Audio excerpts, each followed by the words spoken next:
관세음보살, 국내외 유튜브 불교대학 시청자 여러분 반갑습니다.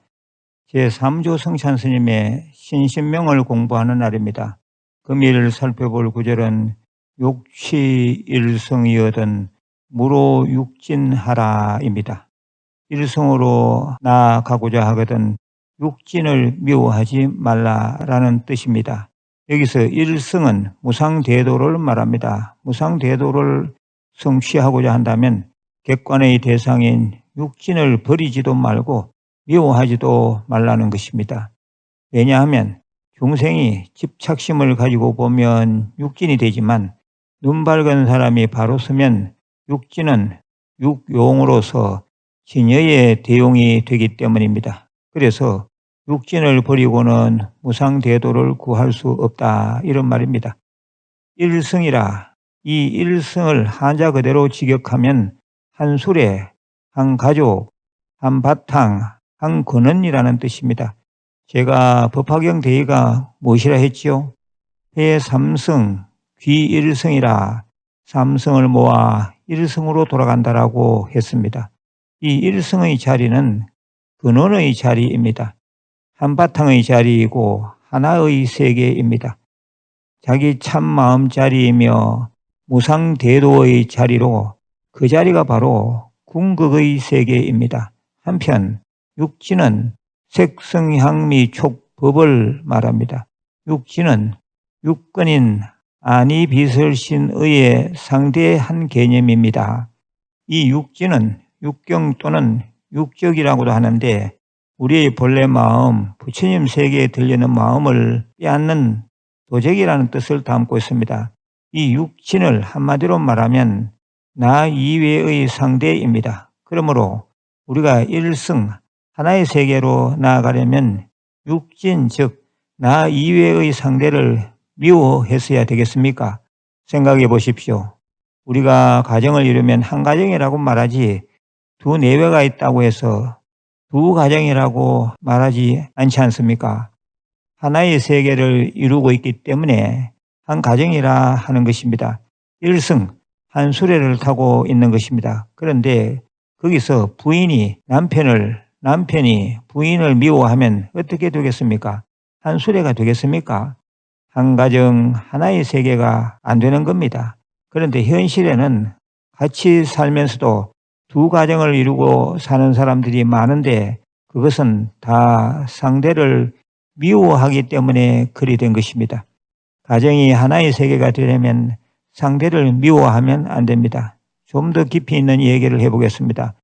우리가 일성의 세계에 들기 위해선 색, 성, 향, 미, 촉, 법이라고 하는 이 육진을 정확하게 봐야 합니다.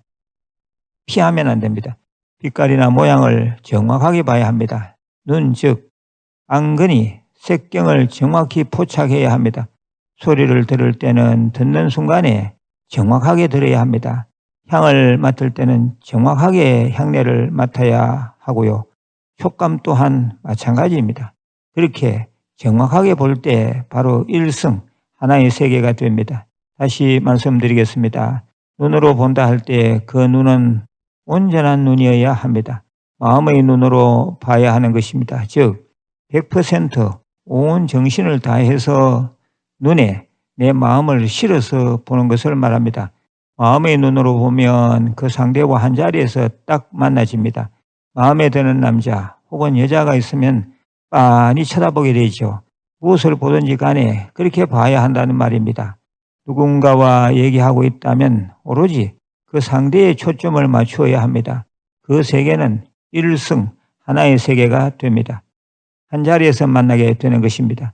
바로 거기에 자성이 살아 움직입니다. 내 마음 가운데 계시는 부처님을 자성불이라고 하고 내 바깥 우주 가득히 계시는 부처님을 법신불이라고 합니다. 그러나 이 두 부처님의 궁극의 자리는 같습니다. 둘이 아니라 일성, 한바탕이라는 말입니다. 한바탕의 자리에서 자성불이 출중한 사람이 바깥 세계를 보면 전체가 다 법신불의 화신으로 보입니다.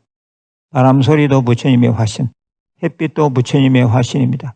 그런데 눈 밝은 사람이 보면 다 부처님의 화신이고 보살행이 되고 공부거리가 되는 것이, 눈 어두운 중생이 보면 다 마군이요, 다 공부의 방해거리로 보입니다.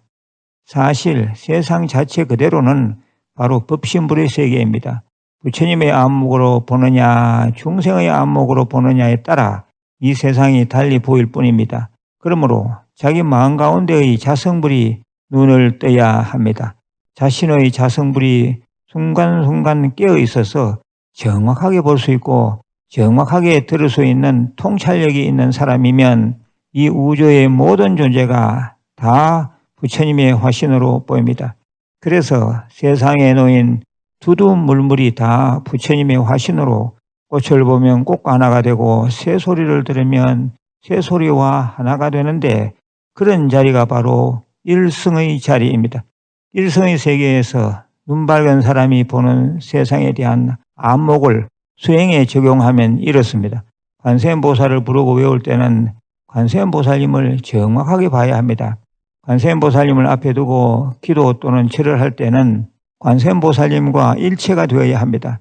일체가 된다는 말은 곧 온전히 관세음보살님을 볼 수 있다는 말입니다.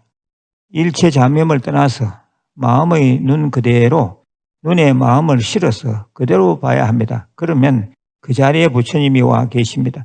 부처님과 한 자리에서 만난 것이지요. 법당에 와서 부처님을 뵙고 절을 할 때는 단 3배를 하더라도 부처님과 한 자리에서 만나야 합니다. 그렇게 할 때 비로소 가피가 있습니다. 그 현장에 부처님이 살아있습니다. 일성의 세계를 이루었을 때 자성불이 출현하는 것입니다. 욕치 일성이여든 무로 육진하라. 일성으로 나아가고자 하거든 육진을 미워하지 말라. 아주 깊은 의미가 담긴 말입니다. 깊이 음미해 보시길 바랍니다. 마지막으로 공지사항입니다. 우리 유튜브 불교대학에서는 불자들의 수준을 높이기 위해 특별히 멤버십 제도를 운영하고 있습니다. 2020년부터 시작한 이 제도는 불교 유튜브 채널에선 정말 만나기 어려운 사이버 불교대학 과정입니다. 가입한 지 4년이 지나면 불교대학 초급반 졸업장 및 전법사정을 드립니다. 월 2,990원의 저렴한 학비로 정말 쉽고 재미있게 또 체계적으로 불교 공부를 할 수 있습니다. 그래서 이 공부를 하고 있는 분들이 10,000명이 넘습니다. 주저하지 마시고 더 늦기 전에 지금 가입하시길 바랍니다.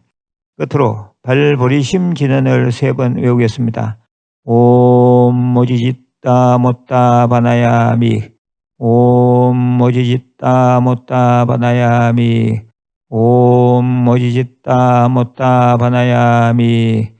건강하시고 내일 다시 뵙겠습니다. 관세음보살